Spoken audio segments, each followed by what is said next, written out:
Welcome, ladies and gentlemen, to the James Lugo Show. To view our show, subscribe. Oh, wait, I got to do it here. Oh, no. Hold on. I'm learning. I'm like putting it over here, but the mic's here. Hold on. I can't embed it in, so this is the best we got. Welcome, ladies and gentlemen, to the James Lugo Show. To view our show, subscribe to our YouTube channel at youtube.com/James Lugo. And now, here's your host, James Lugo.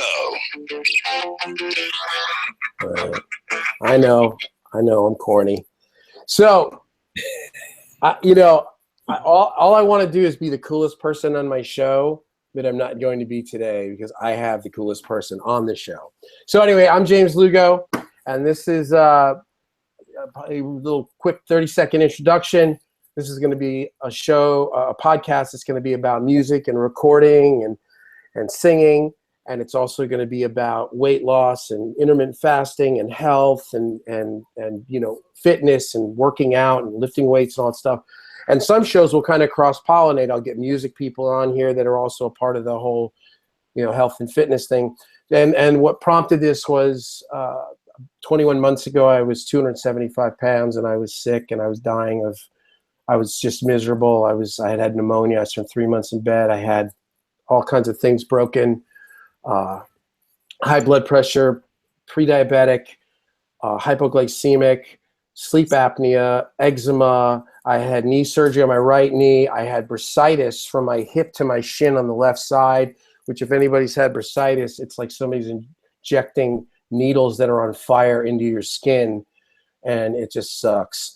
And, I was very unhappy and I was sick and I couldn't get rid of it. And I was underachieving and, I couldn't even fit on a plane seat hardly anymore. And, it was actually a blessing that it happened because it stopped me in my tracks. And I spent 3 months in bed and all I did was watch movies about losing weight. And I started watching Fat, Sick, and Nearly Dead. And after about 2 weeks of watching it like 10 hours a day, like a psychotic nutcase, we went out and bought a masticating juicer and I started juicing. And that was August 1st, 2015, 275, started juicing. And within like a month and a half, I'd lost 20 pounds and I was up and I was like, okay, there's something to this. And my journey has taken me through juicing and vegan and paleo and ketogenic and all these different kind of protocols. And it's really landed me at where I'm at today. And I'm literally days away from breaking 100 pounds. And one of the most important people, if not the most important person, probably outside of my wife in this journey has been our guest today. And he has videos out and there were 3 of them that I watched every single day for probably 6 months. And I mean, sometimes I'd watch them all day long, especially the one that was like 3 to 5% body fat one. There was a bunch of them. And again, this was a little over a year ago when I found this guy. And I ended up going out to LA and we hung out and he interviewed me and he took me on a run.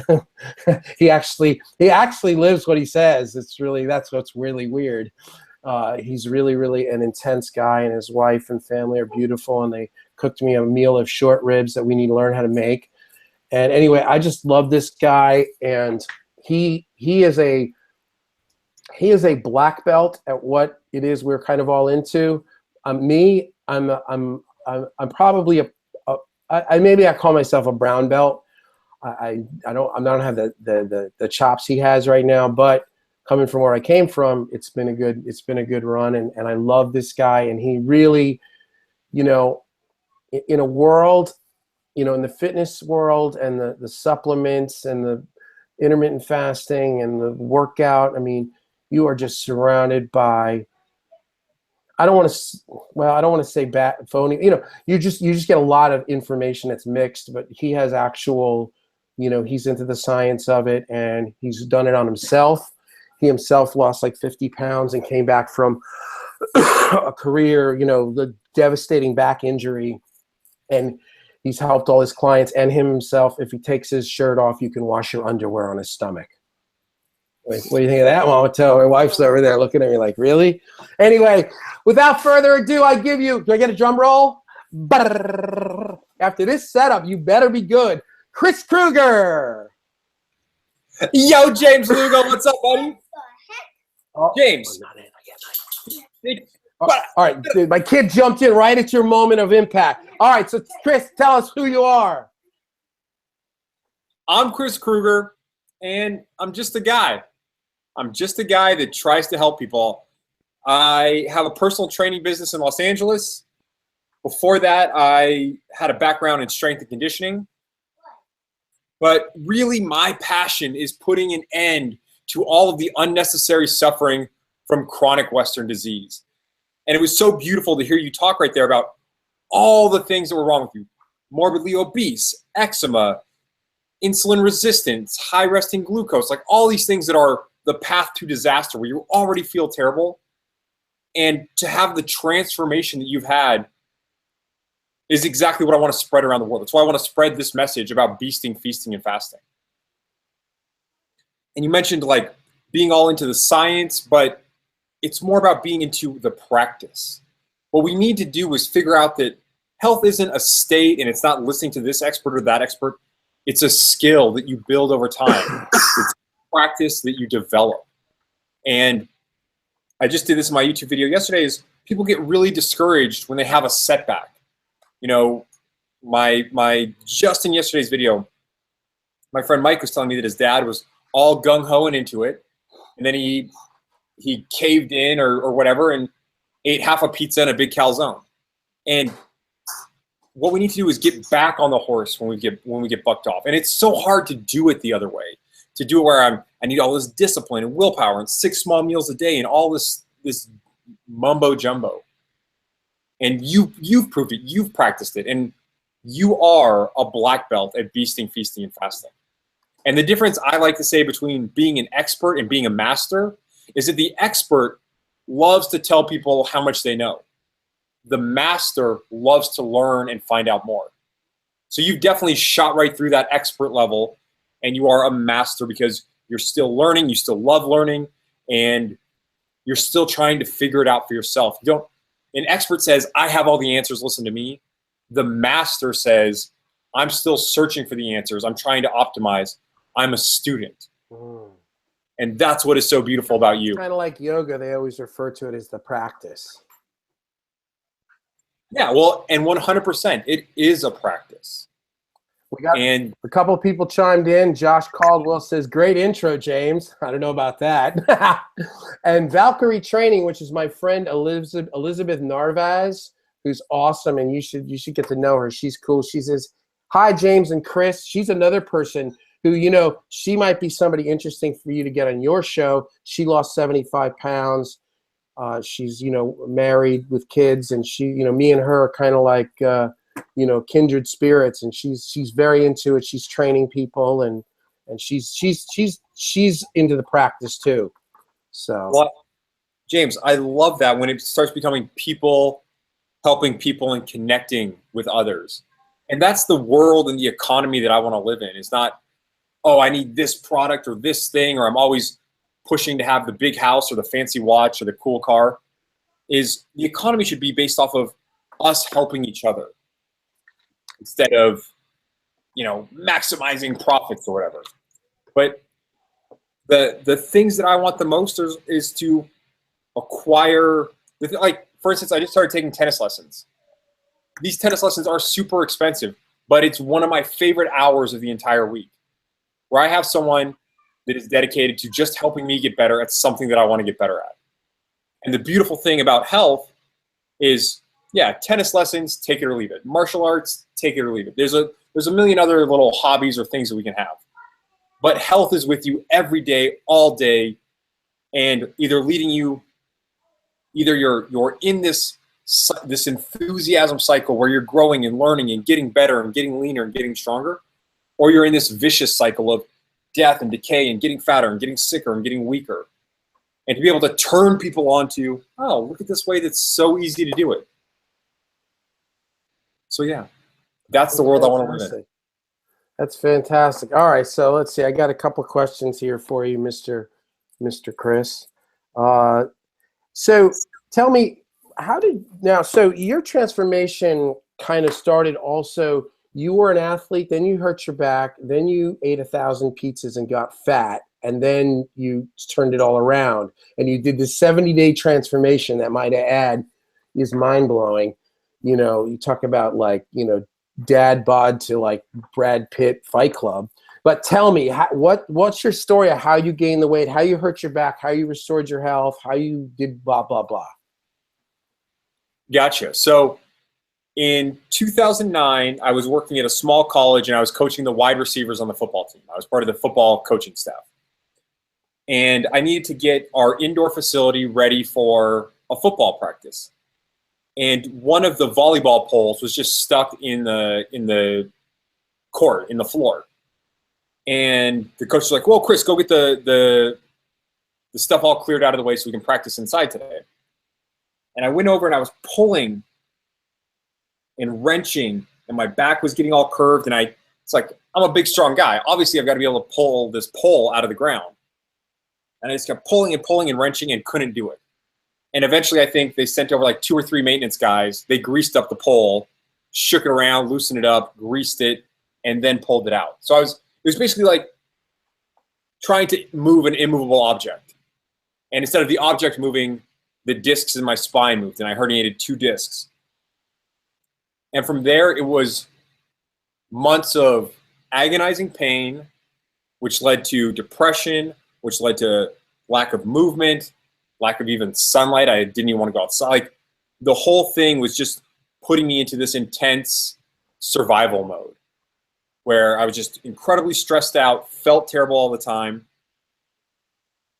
And I didn't eat, I think you said 100 pizzas or something. I think I had like 1,000 or 10,000 Oreos. Oh, you're a chocolate guy. I know your kind. Well, it was just like terrible processed food thing. Right. And you know, like the ingredients in Oreos are all subsidized, so they're super cheap, and we could walk over to Ralph's, the grocery store here in California, and get 2 packs of Oreos. I had like a 2-pack-a-day habit because that's the only thing that felt good.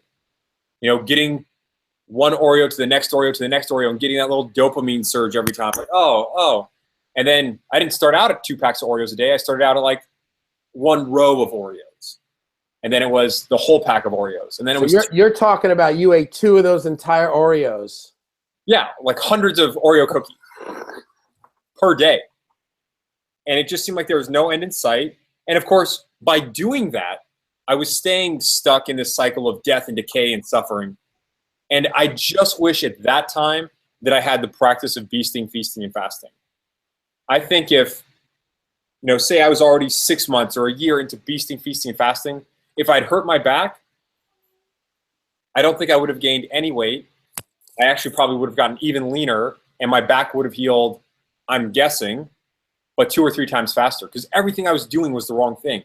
Everything I was doing was keeping me miserable and inflamed and making me gain weight, which is then worse for my back. It's worse to be 250 with a back injury than to be 200 with a back injury. Right.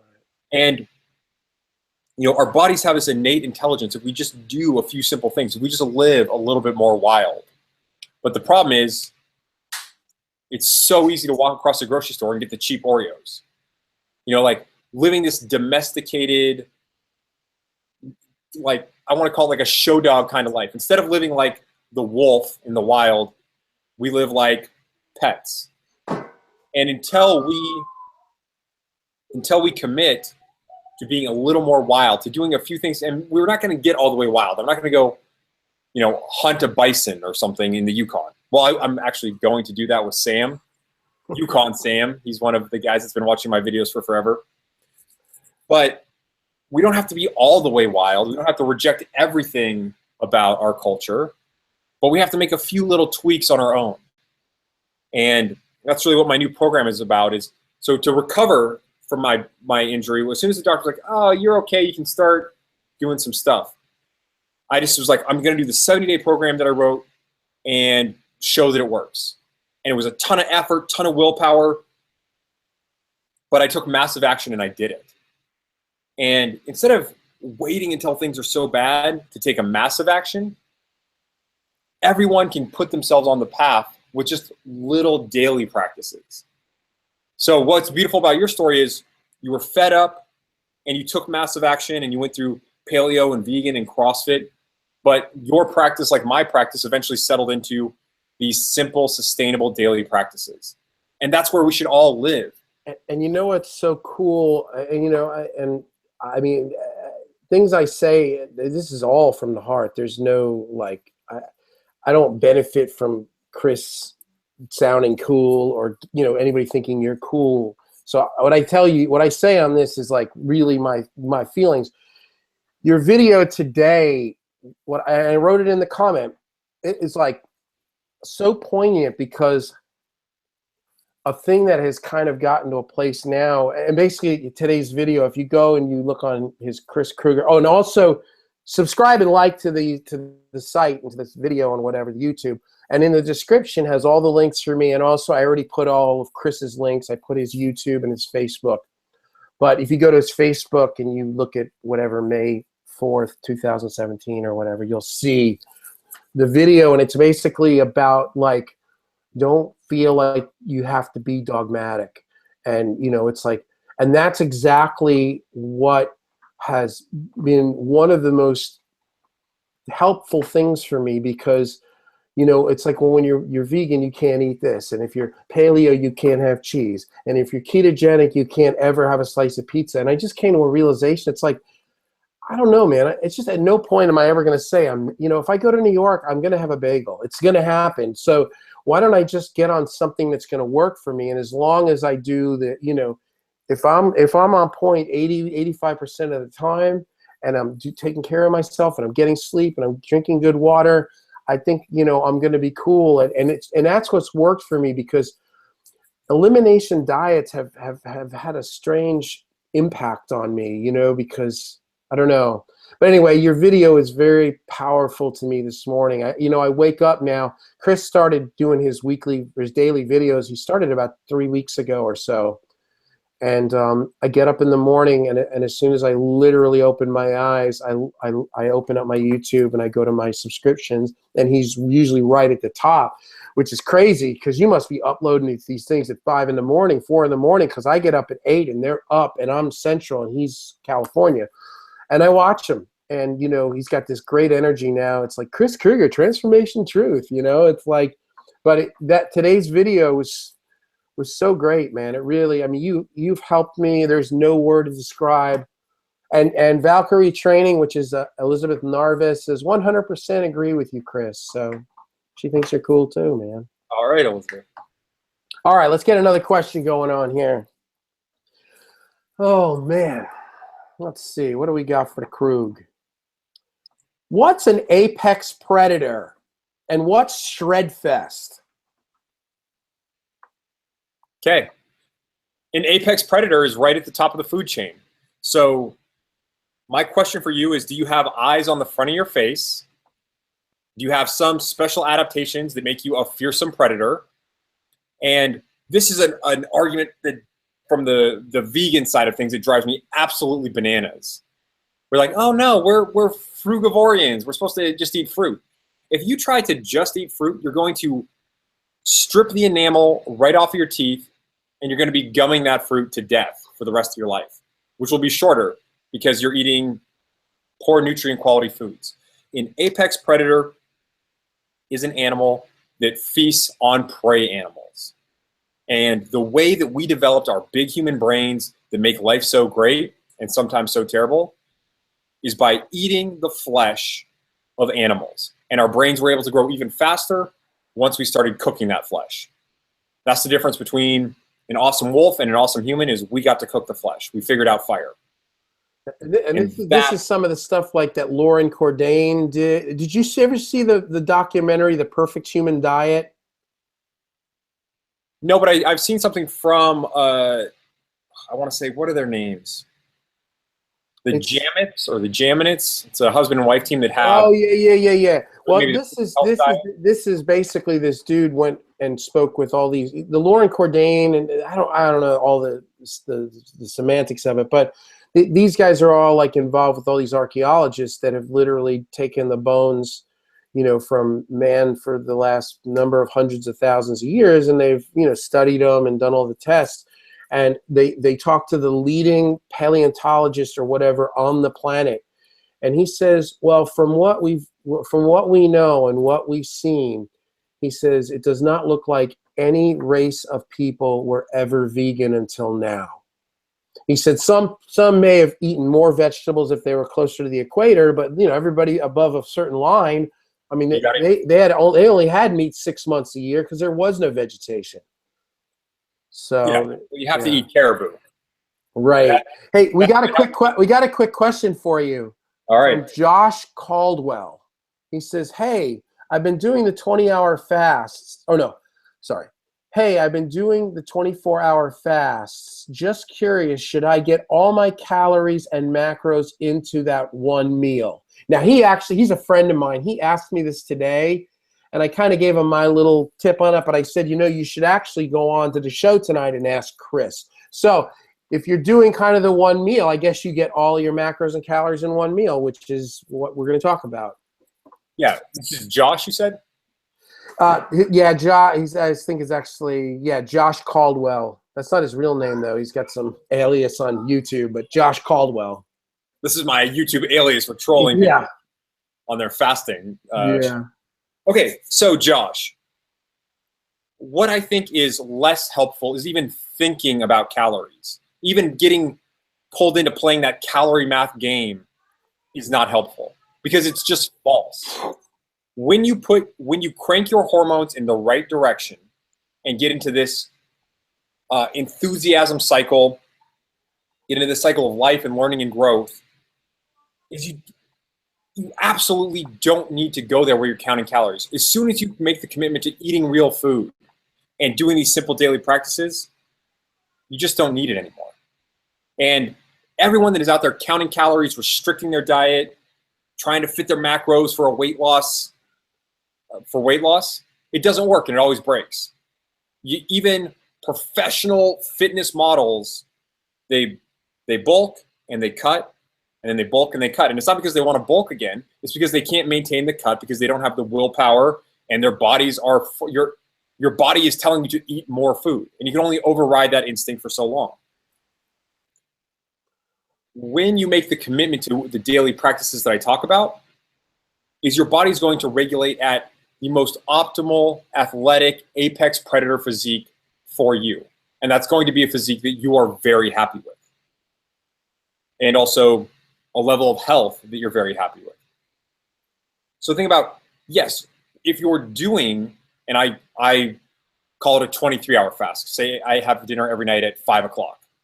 So I start dinner at 5 o'clock. I'm definitely done eating by 6 o'clock. And I'm going to fast the next 23 hours. All of the foods I eat, whether we count them in calories or grams or portions or whatever, are consumed at that meal. We are eating a feast. And it takes so much less willpower throughout the day if I have access to my body fat for energy. So I'm not getting hungry. I'm not getting cranky. I'm not riding the blood sugar roller coaster all day. I'm not thinking about where my next meal is coming from. So I've got all that mental energy and focus and clarity to devote to productivity. Then I sit down for that feast. It feels wonderful. It's nourishing.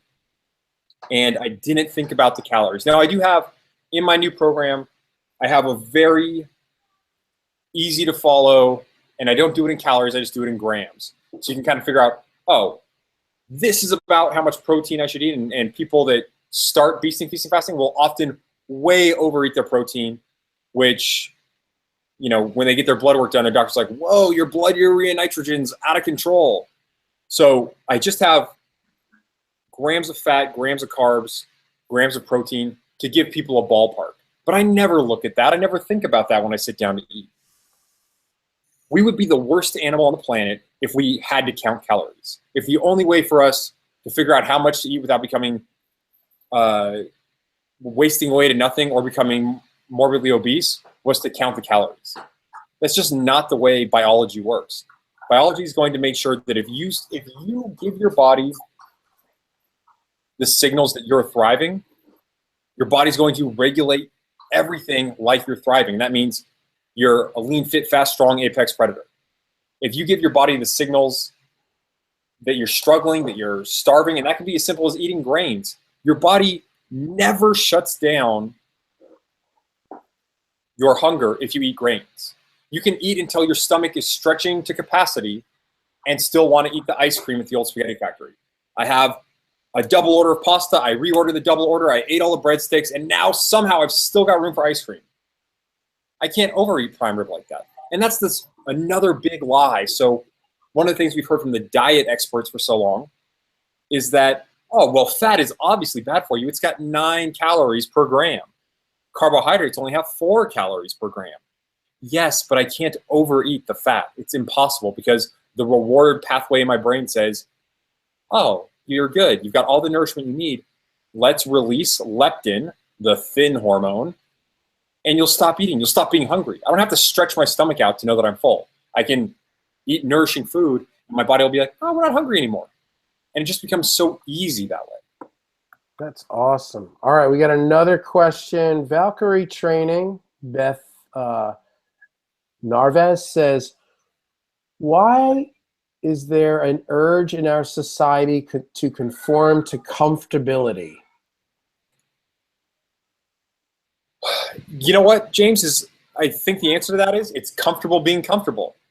Like that's really not rocket science. But the thing that we don't realize is that all that comfort is ultimately the path to destruction, is that we need what's called hormetic stress. So that is the level of stress that forces you to adapt and grow stronger. So any stress, any positive stress can be overdone. So, a little bit, the right sets, reps, intensity of deadlifts is absolutely great for me. It's going to make me adapt and grow stronger. However, too much deadlifts, too much intensity, too many sets, too many reps, too many days in a row of lifting are going to lead to exhaustion and burnout. So it's very comfortable to be comfortable. It's very comfortable to sit on your couch and watch Netflix. But ultimately, those are the same signals I was talking about earlier that are saying it's a bad time. It's a long, cold, hard winter, and we're just going to have to hold on to every ounce of energy, store as much fat as possible to make it to springtime. So you can send your body you can give yourself all the comfort you want. Give yourself all the comfort you want, and that's how your body interprets it. Or you can give your body just enough stress, just enough sunlight, just enough exercise, just enough fresh air, or optimal doses of exercise, sunlight, fresh air, and all of a sudden your body starts releasing the hormones like it's the middle of the summer on the savannah. There's plenty of prey mammals to go and hunt, and to hunt them, you need to be lean, strong, fit, fast, and healthy. So if you tell your body it's summertime on the savannah, your body will make you lean, fit, fast, strong, and healthy. If you tell your body it's wintertime in a cave up north near the North Pole, and you're going to be lucky to spot a caribou for the next several months, and there's barely anything to eat except digging through the snow to eat a few grains, your body's going to depress your mood. Like depression, it's going to make you more anxious. All of health are these two cycles. Summertime on the savannah and winter in the cave. And all you have to do is tell your body it's summer in the savannah. That means go get some sunlight, move around, connect with other people. And when you do the opposite of those things, when you avoid sunlight because you're at home watching Netflix, when you dysregulate your circadian rhythm, when you eat crappy grains and low quality foods, then you get this cycle of disease that ultimately was caused by your comfort. Another great thing you can do is jump in a cold shower or a cold bath, like expose your body to hormetic doses of heat, cold, sunlight, physical activity, all of that stuff, and grow stronger. And then you avoid the awful cycle of comfort leading to disease. And that's fantastic. That makes that's where I'm at too. It's, kind of that warrior mentality and keeping yourself, away from becoming too sedentary and being indoors all the time. I mean, I think that for me, like being a record producer and a voice coach for a living, I mean, most weeks, through majority of my career, I was working 60, 70, 80 hours a day, a week. And I was sitting in a dark room and I was living other people's dreams, trying to make their music come to life. and I'm under fluorescent lights, and I'm ordering in Thai food, and I'm eating Doritos, and I'm not getting sun, and a lot of times you're not even really interacting with anybody, and the interaction you do have with anybody is always about their music, so it's always like really intense, and it's like, you know, I don't know, that was a part of the reason why I wanted to kind of like change it up, and just like, I remember when I was getting ready to finally leave LA, I was so tired, and I was just like, man, I just want a friend that's not my client and in the music business, and their dreams are somehow not attached to me doing something. Like, I just want to like hang. I just want like to have something normal, and I just, you know, I was like, I want to skateboard. I want to do all these things, you know, but I'm 300 pounds and I'm stuck in a cycle, and you know, and so I guess this is because we could talk theory, but this is my word of advice, or my words from the grave of this, is that no matter where you're at, you know, you like Chris says, just start with a couple of simple, you know, changes, and you know, I was telling somebody yesterday, I said, you know, if you're fat and sick and want to kill yourself, okay, so you realize, you know, you suss out what you eat a day, and let's say you eat 4,000 calories a day, and you sit around. We'll start out, try to drop them to 3,200 and start walking, and make sure you get more sleep. Like, do these small, like Chris refers to as practices. And that's how I started. It just was like kind of like a steady progression. And what's weird is now it's all very natural to me. It's all very easy. At first it's weird, you know, if you're spending your life eating fast food and being lazy and depressed, you know, doing things like boxing in the morning on an empty stomach is very weird, because you never did anything. You never had an empty stomach. You know, I never even really knew what it felt like to be hungry. You know, I mean, I always, you know, I ate because that's all I did was eat. I ate all day. I just picked. I always had a bag of Doritos next to me and chocolate. That was kind of I used to call it my speedball. You know, give me kettle chips and chocolate. I want crunchy and salty, and I want soft and sweet. And then I eat them together, and it's like, oh, too much kettle chips, let's get some Hershey's. Oh, too much Hershey's, let's get some kettle chip. You know, and then you're sitting around and you hate your life. So I guess I'm just saying, like, because a number of people that will be watching this show are, you know, they may be really in a bad space, Chris. And you know, it's like, we got to just, you know, give them some hope and some simple little things to start, like take a bath. You know, take a shower.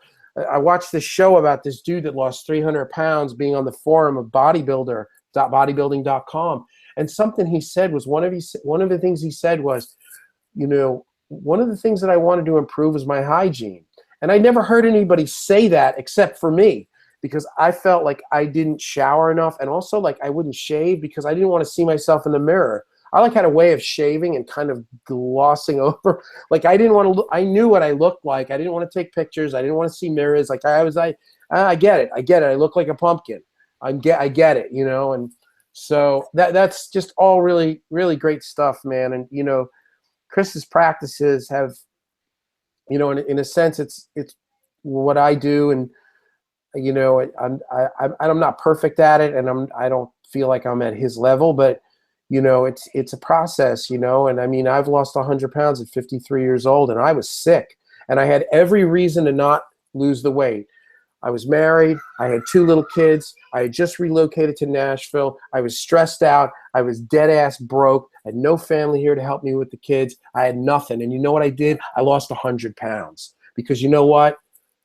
When you make up your mind to do it, you can do it. James, your story is so beautiful. And, you know, you just listed all the reasons why you can't do it. But I think really those are all the reasons why you have to do it. You have to do it because you have 2 kids. You have to do it because you have a wife that loves you. You have to do it because you're dead ass broke, and you're not going to, you know, have the optimism and the drive and the productivity to succeed and to get out of being dead ass broke if you're fat, and if you're depressed, and if you're weak, and you're sick, and if you're suffering every single day. That's exactly it, man. That is exactly. And you know what else I've kind of realized? And somebody once said this to me a long time ago regarding something else in music. But, you know, I think about people like me and like Beth Narvez, who's been still commenting, Valkyrie training. You know, it's like sometimes people like us are kind of like written off, like it's gonna, you're in your 50s, your testosterone's down, it's this, it's, you work in front of, hey guys, my kids are fighting. Hey, Mama Toad. See what I'm saying? I could do a podcast with this going on. I could juggle right now. Who wants to say hello to Chris Krueger and stop fighting? Riker, come here. Get over here. Come here. But you got to be smiley. You're going to hold on. You're going to be in front of millions of people. Get that out of here. Here, come on. Here, you're going to say something. I'm going to tell you what to say. And you're going to say it. Hold on one second.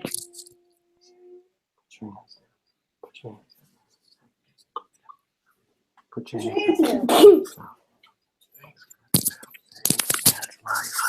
Thanks, Chris Krueger, for saving my dad's butt. No! For saving my dad's life. Oh, get out of here. You can't buy that kind of entertainment. He was supposed to say, thanks, Chris Krueger, for helping save my dad's life, but he says, thanks, Chris Krueger, for saving my dad's butt. But I guess, in a sense, you did help save my butt. Doesn't get any better than that. All right, we got a couple questions. Oh, sorry for being behind the topic.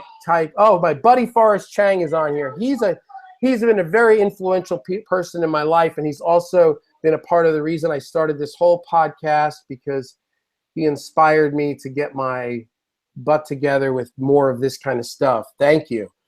Perfect analogy. I don't know if it was a while. Oliver L.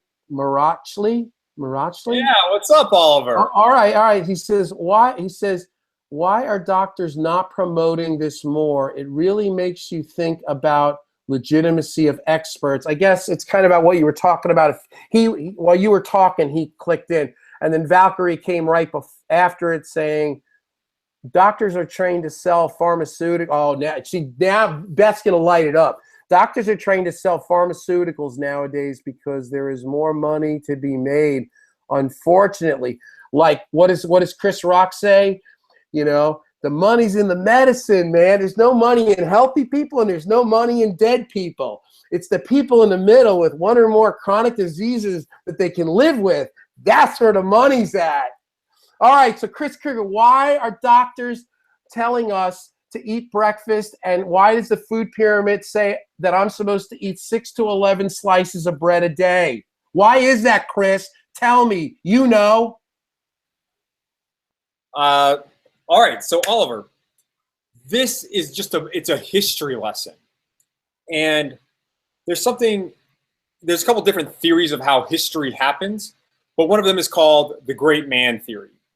And that is, there's geopolitical forces or the history kind of evolves, but the great man theory is one great person or one terrible person alters the course of history through their charisma and their ability to marshal resources and whatever. And the history of how we got in this situation goes back to a man named Ansel Keys. And he was, in terms of charisma, off the charts. And he had all the credentials, and he was willing to punish anyone that opposed him. And his big theory was the lipid hypothesis. We eat fat, it clogs up our arteries, we die of heart attacks. And it was always the lipid hypothesis. It was never proven. In fact, every study they ever did had the most marginal results at best, and they took the ones with the most marginal results and used them to propagate his message, and the ones that they didn't like, they would hold on to, they would squash. There's an example of one that was done at the University of Minnesota where they didn't like the results, so they practiced scientific fraud. They just put the study in a drawer for 16 years before they published it. And there's all sorts of misrepresentations by the media. There have been studies that didn't support the lipid hypothesis at all, but where the researchers would throw on a little conclusion that like, oh, more research should be done and this probably is still the case. And the media takes probably is still the case and runs with that as the headline. So it's a terrible vortex of one charismatic guy using his credentials, not his expertise, not his actual studies, but his belief. And he became super dogmatic about it. So instead of being open to new evidence and new ideas and working to better our lives for true health, he became so attached to his dogma that we ended up where we are today. And that is the food pyramid and my plate. And now, like, we just had Michelle Obama's Let's Move program and the revision from the food pyramid to my plate. And that is all shaped by political hacks. It's, I'm the meat and dairy industry, so we better include a glass of milk in there. Or I'm the Florida orange growers, we better have a glass of orange juice there. It's not about what's best for your health. And yeah, the doctors, a lot of them don't know, and some of them do. But like James was saying, there's no profit margin for the doctor who's already having, the insurance companies are not reimbursing him for enough stuff as it is for his treatments. He's got to see a patient every 7 minutes. He doesn't have time to get to know you and to talk to you. And the easiest thing for him to do is just to write a script. And if the doctors were educated anytime in the last 60 years, they probably had one nutrition class, and the nutrition class was dead wrong. And if you want to know something about the human body, there's nothing stopping any of us from learning about it. You can go on Amazon right now and get the BRS, which is like the board reviewed physiology book. You can get all these BRS books that will basically walk you through a medical school education. And you're not going to get the same practice. You're not going to be slicing up cadavers. But we live in the internet age where you can absolutely learn anything you want to learn. You can get on PubMed and see every study. You can see that Minnesota study I was talking about where they didn't publish it for 16 years. The information is available to anyone that's interested. The problem is a lot of the doctors just aren't interested. And the really sad fact is a lot of doctors get into medicine to help people. They get stuck in careers where it's kind of like the dissatisfaction that James had is now, like James was talking about, he's always looking at the person through the glass. There's no real human connection. They want something from him and he has to give it to them. The doctor's going to work every day and people saw the commercial and they know they want that drug. And the only way to keep your patient satisfied is to give them the drug that they're asking for. Oh, my wife is on my case about my cholesterol. Never mind that we're talking about the wrong numbers for cholesterol.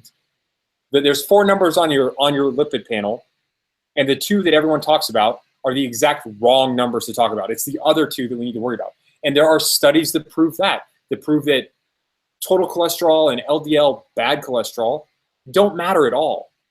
And triglycerides and HDL matter a whole ton. But there's a $30 billion industry selling you statins to lower a number that doesn't matter anyway. Why would anyone that's part of that profit machine want to interrupt the status quo, the system that we have? Oliver asks, what about certified nutritionists? Do you think they're properly trained? We're opening up some worms, Chris. And here's the thing.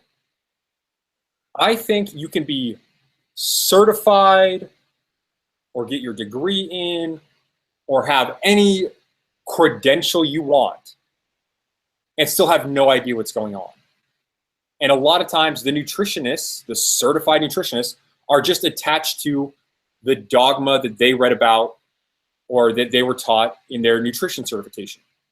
Now, there are some people, the people that I want to listen to are the people that played by all the rules and they got their nutrition certification so that they could spin 180 degrees and tell us what's real. Say, this is what I learned. It's totally bogus. I got the credential. Here's what's real. This is the same thing with my certificate. So before I went to UCLA to do my strength and conditioning internship, I studied read the whole book, passed the big test to become a CSCS. So I don't maintain the certification anymore because I feel that it's bogus, but I was a certified strength and conditioning specialist. And anybody that takes the time and reads the book and answers the questions at the back of the chapter and studies for it can be a CSCS.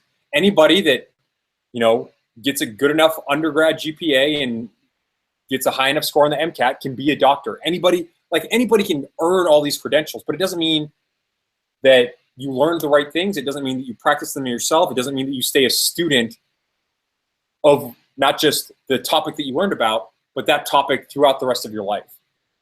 And unfortunately, there's massive amounts of funding coming in from Coca-Cola and McDonald's to basically buy the American Heart Association and buy the American Diabetes Association. Coca-Cola wants to spend all their money convincing us and paying off the experts to say, oh yeah, it's still calorie math, guys. Sorry, this whole thing about sugar being bad, it's not true. It's just you got to exercise. You need to do Let's Move. Right. And even Michelle Obama's Let's Move campaign got totally corrupted as soon as they started taking corporate money and getting corporate sponsorships.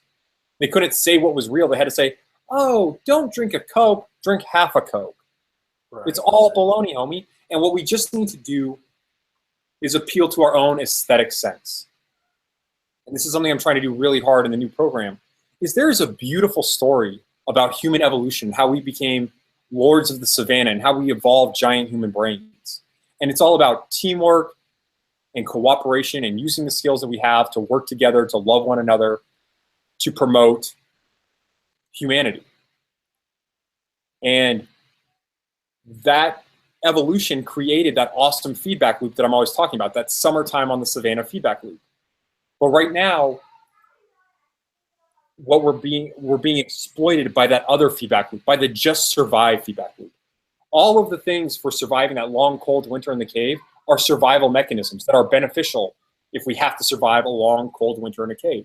But that's not the world we live in. So we get exploited by companies that just want to feed us cheap grains, that want to tell us breakfast is the most important meal of the day, that want to tell us healthy whole grains are healthy and they prevent heart attacks. And it's, think of anything that anyone gets paid to advertise. It's probably something terrible for you. Whether it's LeBron James for Sprite, LeBron James for McDonald's, LeBron James for Bubblicious Bubblegum. And I'm picking on LeBron because he's this mega celebrity that everyone in the world knows about. LeBron James for sneakers made in China where they have people sniffing glue all day, gluing shoes together. And that is just the world we live in, where the best thing to do is make something as cheaply as possible, whether it's shoes in China or whether it is, and I'm guilty, I'm actually standing here in a pair of Nikes right now, or whether it's grains. There's nothing cheaper than taking government subsidized grains and either feeding them to cattle to make a McDonald's cheeseburger, or using government subsidized grains to turn into pizza and pasta and macaroni and all of the other things that get sold to you with a cartoon character. It's Fruity Pebbles. Fred and Barney Rubble like it. Does that mean it's paleo because they've been eating it since the Stone Age? There's another guy, there's a podcast guy that's into all this stuff. His name is Amir Rosic, and I've been following him. And he says something on one of his podcasts, and it always kills me. He says, whatever they tell you to do on the news, do the opposite. Yeah, 180 degrees. Do a 180-degree opposite. Valkyrie Training says, Chris, do you think it's important to obtain certifications or a degree to help others with improving their health? Okay, so Beth, here's my deal. I got what is the best certification you can get as a strength coach. The CSCS. It's what all the NFL strength coaches have, Division I strength coaches have. Who else? People that coach Olympic athletes. They are certified strength and conditioning specialists. And I just felt that it was a totally worthless certification. There's nothing that after I got the CSCS, there was nothing else. There was no point in maintaining it. There was no point in continuing to pay, I think it's like $300 a year or something to renew my CSCS and renew my CSCS and renew my CSCS. It's a money-making machine for those guys. So they say you have to get this many CEUs. You can get the continuing education units by paying a bunch of money to come out to Vegas, and we'll put on a convention that is sponsored by Muscle Milk, and we'll tell you all about why your athletes need to drink muscle milk right after their workout. So I will tell her this. If she wants to get into helping other people, the number one step is to help other people. At some point, yeah, having a credential after your name, like I still mentioned, yeah, I earned my CSCS. I don't maintain it. I don't think it was the most amazing thing. I don't practice and give the same workouts that the CSCS certification course would tell me to give my clients. I give my clients what they need. So it's a sword that cuts both ways. But I think number one, if you want to help people, help people. You don't need a certification to offer your advice and to be helpful. Number two, you will gain credibility. It's just the way the world works by having some letters after your name. So if you want to pursue those, fine. But if you start helping people and you find out people love you and they never ask to see what certification you have, then great too. It's just if you want to be employed by a corporation. So if I want to go down to the gym, go down to Equinox, Beverly Hills, and get a job training there, I would have to renew my CSCS. But that's not what I do. Yeah, and you know, it's funny you're talking about this because I was just talking to somebody I think today about it because I just got certified weight loss management specialist, and now I'm going for my sports nutrition or fitness nutrition expert specialist, whatever. Because I'm starting to work with people, and what was really weird about studying for the weight management specialist was, you know, because they're, you know, any of these certifications, that's crazier than my house. Any of these certifications, you know, they're coming from these companies that are somehow connected with the machine, or as Ori Hofmeckler says, the industry, because I worked straight out of the straight off of like my plate and the American Heart Association. So, you know, here's me, you know, Mr. You know, just do, you know, totally against everything that has to do with mainstream 80s bodybuilding, fitness, you know, American Heart Association, eat more bread, do protein shakes. And now I'm reading this literature, and to pass the test, I have to, you know, answer that, you know, it's the healthiest thing for a man at 40 years old is to eat 6 to 11 slices of bread a day. And I had to do it. It was very weird. It was extremely weird to do it. But I had to do it to pass the test. And though even in the literature, it was weird. I think that the people that own this company that does these fitness certifications, I don't think they totally bought into it. Can we wrap it? Okay, yeah.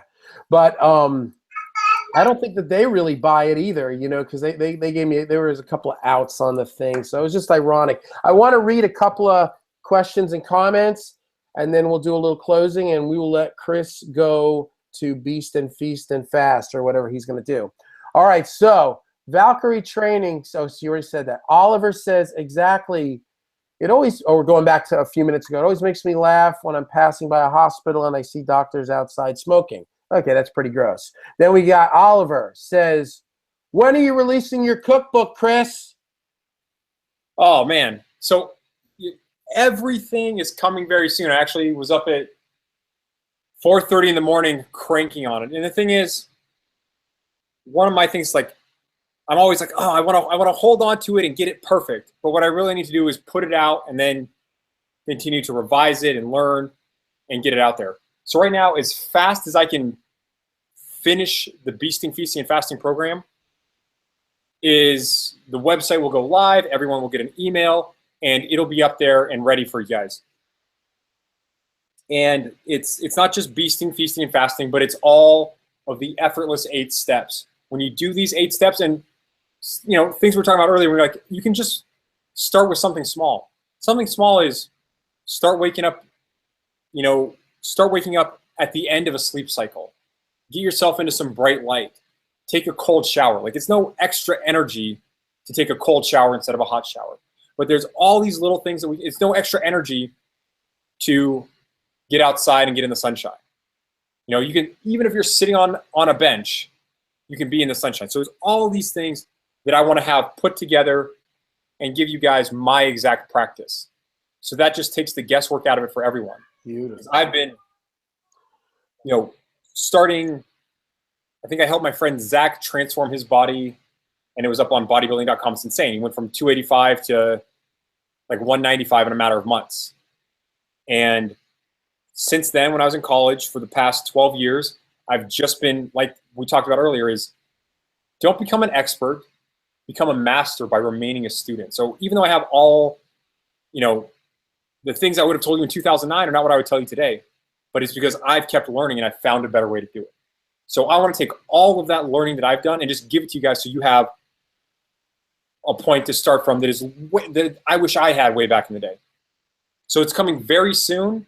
It's really just a matter of me finding the hours in the day. And something that my wife and I talk about every day is figuring out a way for me to leave my personal training clients. And that will be heartbreaking for some of those clients. They love me. I'm like a member of the family. But ultimately, I find so much more leverage and I find it so much more rewarding. Like, I know who Oliver is now. I've seen his comments on my YouTube. I've seen him chime in. I think I've done YouTube videos that directly. And there's just so much more leverage here on social media. And I feel so much better about helping real people. Like my clientele, it's people that fly around on private jets. So they don't need me to watch them do a set of squats or a set of deadlifts. There's somebody else that can do that. And what I want to do is be able to be out here online helping as many people as possible. All right, real quick, that was great. And we're going to end this. I'm going to end this with a little bit of something at the end that was written here in the messages, which this is what this whole thing is about. This is what I'm about. This is what the show's about. It's what Chris is about. Valkyrie Training, who was my guest last week, who is Elizabeth Narvez, who is absolutely awesome and has lost 75 pounds and is a personal trainer and totally regained her health. She says, thanks, Chris, that's what I'm going to do, blah, blah, blah. Then Josh comes behind him and says, you've certainly been a valuable resource for me, Beth. So Josh has gained something from Beth. Then Beth comes on and says, thank you, Josh. Then Christopher McAdams says, hey, guys, great episode. I mean, that's the thing. It's like, that's what you're talking like. We all are kind of can learn from each other. We all can help each other. And that's what you were talking about. I really would love to hear more about, maybe on one of your next videos, about this whole, how society was built and community and helping each other and caring for each other and how integral, because I really think that that's social media. Social media can get a bad rep, and you're going to always meet some weird people out there because people can hide behind anonymity. But I don't look for that, and honestly, I don't see that. And I've met a few clowns over my life in social media, and I've been in the middle of it. I've been moderating for over 10 years the biggest forum in the world for audio and production and mixing and equipment and engineering. Biggest, 6 million hits a month. And I'm telling you, record producers can really be, craggy old dudes. So I've had to deal with some not nice things, but I totally believe that what you're doing. And Chris, you just don't know who you're going to touch. I don't know if you knew that day you were out in that park with no shirt on, looking like a demigod, bastard. I don't know if when you were making that, 3 to 5% body fat video, that you were going to change my life. So I don't know, man. Anyway, Forrest Chan says, Chris, does Chris have tips for plateauing on a sustainable process? We'll end with this one, quick. Okay, so Forrest, the deal is whatever you're doing right now has been amazing for getting you where you are now. That's just the case. That's obvious. If you want to go further, if you want to get better, you have to do more. I talked earlier about that I've been taking tennis lessons for a few weeks now. We started off with the most simple drills, and I got a lot better. But I'm going to plateau if I just keep doing those same drills, or I stop going to my lessons and I just start playing, tennis games. I'll keep making the same mistakes. I'll hit my cross-court backhand into the net the same way every single time. The only way to keep improving is to keep practicing for improvement. So if you've gotten your fast to 16 hours, that is a great beginner level fast. But now can we push it to 20 hours? Can we push it to 23 hours? And eventually, can you deepen your practice to the point where you can go without any food at all and be entirely productive for 96 hours? Like, how much deeper can we get the practice? Can I go from I'm deadlifting 1.5 times my body weight. I'm 200 pounds, I deadlift 300 pounds. Can I practice my deadlifts to get to the point where I deadlift 400 pounds? It's just, you have to purposely and deliberately set yourself to improve if you want to break off of that plateau. I have to practice tennis or golf or martial arts or health if I want to get better at any of those things. And that's the biggest thing we need to change, is like, health is not a state, health is a skill. And we can step outside of that. Like you said, you go to New York and you have a bagel. That's fine, because you have the skills to the very next day extend your fast and not have the bagel. And that's why we don't need to be dogmatic about anything. We need to ask, what is the objective? If the objective is to get off that plateau, then say, what is the solution to getting me off this plateau? You know, and James, that's it. My mission in life is spreading this practice, beasting, feasting, and fasting. And it's so beautiful that I was able to touch your life, that I'm able to talk to people every day on YouTube, and that you are now an inspiration for me, and you're an inspiration for Beth, and she's an inspiration for James and Chris and all that. It just, the ripple effect is humongous. And then we're not going to need to ask ourselves, hey, why don't the doctors tell us this stuff? Because we're all here. We can all look at those studies. We can all dig in and help each other. We can all figure it out. Together, we can figure it out. Awesome. All right. Well, Chris has got to go. We got an hour out of him. I call you the bodhisattva of fasting. But listen, man. Gratitude, man. I love you, man. And I'm inches from breaking 100. And when I break 100, I'll go and talk on your thing. But I want to do the 100. I'm a week away. I'm like 170, probably 179, 178, man, 175. I'm 100 down. I'm going to post my before and after video. My before video is me weighing in August 1st, 2015 at 275 pounds with no shirt on. Do you have any idea, Chris, how that video looks? It is, I look like Meatloaf meets Tommy Boy. So we're going to blow them away. You know what we're going to do, Chris? We're going to show them this stuff works, and we're going to live forever. We're going to live on, baby. So anyway, huh? I said, I don't need to live forever, but what I want to do is to have an incredible health span. Yes, exactly. exactly. We shouldn't be suffering and sick and feeling terrible in our 50s and 60s and 70s. We should be sharp and with it and feeling great and deadlifting our body weight when we're 90 years old. That's it. Look at me. I'm 53 years old. Well, James, and how much younger are you now than 20 months ago? Dude, your biological age is not attached to your chronological When I post my before picture and my current picture, people are always like, you look 10 years younger. You know, could you imagine if I'd kept on that path, I'd be 300 by now. I would be 300. I'd have full blown. I'd be on high blood pressure medicine. I'd be taking insulin. I mean, I was on the not so steady decline. I mean, the last year was like, it was the nosedive. Yeah, you get to the cliff. You get to the cliff. So, all right. Well, listen, I'm so grateful. Oh, it says Oliver says, James, quick question. Do you experience any skin issues with weight loss? Okay, so right now, hold on one second. We're going to do this for real. Let me take my shirt off.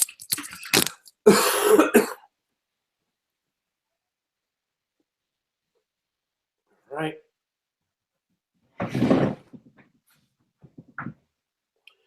Let me get my walkie-talkie. So right now, not so much. It's you know, it is what it is. There it is. That is about 97 pounds off. I had a 50-inch waist. I was this big. I could barely fit in an airplane. So far, so good. It's holding up. You know, it's going to keep. And I'm going to go. I mean, this is another 6 months. I'm going to look like Chris Krueger, man. I'm going to be like taking ab shots. But there you go. You know what's weird about it? I have like really like some really weird. Hold on one second. Some really weird spots where there's a little bit of kind of funky loose skin. One is like between my legs, like where your thighs like kind of come up into your crotch, like it not loose, but it's like I'm getting this, like sometimes I get this long, thick, almost like a stretch mark. You know how bodybuilders get those big, thick red stretch marks? I'm not getting, I have like kind of one up the center of my thigh going up into my crotch.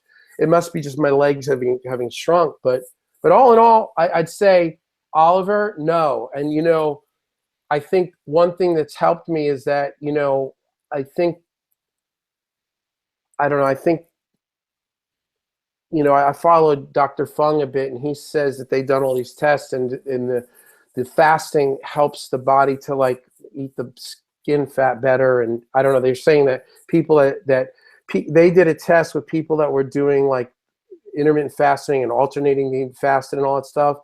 They lost X amount of weight against people that just did calorie restriction and workout. That the people that did the fasting had a more tone and tighter skin and didn't get lines. So I don't know, but to answer your question, no, not right now. So real quick to jump in is you're 100% right. Fasting is the way to do it, not calorie restriction. Calorie restriction, you end up and it's like you're walking around in a sumo suit for somebody else. Yeah. The thing is, when you extend your fast, you get tremendous hormonal benefits, and you're also triggering autophagy and apoptosis. So you're breaking down all those dysfunctional cellular components. You're killing off the cells you don't need anymore. And like Dr. Fung says, you referenced him, is your body has innate intelligence. It knows that if you're beasting and feasting and fasting, that you don't need this loose skin anymore. And that's pure protein. So you can go on a zero protein diet, I'm sure, and after you get to your 100 pounds, you should try. I mean, I would love for you to do a 96-hour fast or maybe even push it a little further, and your body is just going to eat up all of that skin. And I mean, you already look great, and you've done it with fasting. I'm down with that. All right. Well, thank you, everybody. That's it for the questions. Forrest Chang says, thanks, Beth. Thanks, Chris Krueger. So this is Chris Krueger. If you go down, first of all, please subscribe to this YouTube and like this video and say good things and, you know, tell everybody we're cool. And in the description is links to me, my jameslugomusic.com, and my Instagram and Facebook, and also my Revolution Healthy, which is my just fitness site. And then below that is Chris Krueger's information. It's his YouTube and Facebook. Go on to his Facebook, go on his YouTube, like it, subscribe to his YouTube. He's doing daily YouTube uploads in the morning. He's also doing some YouTube lives and he's doing Facebook lives like 3:15 Pacific time every Friday. Am I right? Yeah, James. And the other thing is, everyone in your audience can just email me. It's CK, my initial CK, at effortless8.com, and I'll just put them on the newsletter list. And if they do it right now, I can have the newsletter for them tomorrow morning. Perfect. Yeah, and that's the newsletters comes out on Fridays. Oh, one thing, 1 minute. I'm doing Shred Fest with you. Tell these people in really quick, because I know you got to go. What is Shred Fest? When is it? How do they get involved in it? Josh, you should do this with us. I know you're out there. You should do this with us. Chris Krueger, what, when, where, and how is Shred Fest? Okay. Shred Fest is May 8th to June 8th. And it's just about, it's not cutting phase. It's not a crash diet. It is spending 31 days focusing on developing your health skills, on deepening your practice of true health and effortless fitness. And you can make, this is what the email tomorrow morning is going to talk about, is you can make Shred Fest whatever you want it to be. So I'll give you the example of the 8 things that I'm going to do for Shred Fest. I'll give you an example of 4 things that Randall's going to do for Shred Fest. And tomorrow's email, I include a protocol that is just how it's a way that Randall and I have found for amazing sustained motivation. And it just it has to do with using the right carrot and the right stick. And if you give yourself those 2 things, you know, like so much happiness when you succeed and kind of misery when you don't, and it makes it so obvious. And if we were just doing it with willpower, that would be one thing. And we would get to the end and we would take our prize to avoid the punishment, and then we would backslide after the challenge is over. the thing with beasting, feasting, and fasting is when you get to the end, when you get that prize with that extrinsic motivation, is you don't backslide because we just spent 31 days building your skill. So you're not going to finish a month of tennis lessons and then win your trophy and then go back to becoming a beginning tennis player. Right. So it's like it can reset your trajectory. Yeah. Well, that's what the whole thing is. Yeah. It's a month. It's a month of focusing on developing skills. All right. At the end of the month, you're going to be awesome. Oliver says, let's all support each other in this proper, healthy lifestyle. And then Josh says, I'm in. So Josh wants to do the Shred Fest. So Josh, you probably should email Chris right now. Just tell him that who you are, and that you're friends of mine. You're on the podcast, and that you want to get on his mailing list. And is it ck@effortless8.com? Yep, and it's the number 8. ck@effortless8.com. So shoot him a message. Say, yo, Chris, I want to be a part of the whole deal, man. Get me on the list. That's the plan. All right, James, I got to run, buddy. I've got 3 hungry women in the next room. All right, man. Chris, my mom, my wife. No words can describe how much you mean to me and how grateful I'm here. And also the people that have been listening and chiming in, and Oliver and Narvez and Forrest Chan and Josh and all these people. You guys are, we got our little world here. Oh, Christopher McAdams says, I'm in too. Looking forward to another newsletter tomorrow. Okay, so Christopher's must be one of your peeps. Yeah. So, all right, so I know we got Josh. I know we got me. I know we got Christopher. I know we got you and your wife. So, and Oliver says, happy birthday to your mama, Chris. Thanks, Oliver. All right, guys, I'm going to go feast. I love you, man. Have a beautiful night. All right, man. Be good. Thank you. Bye, James.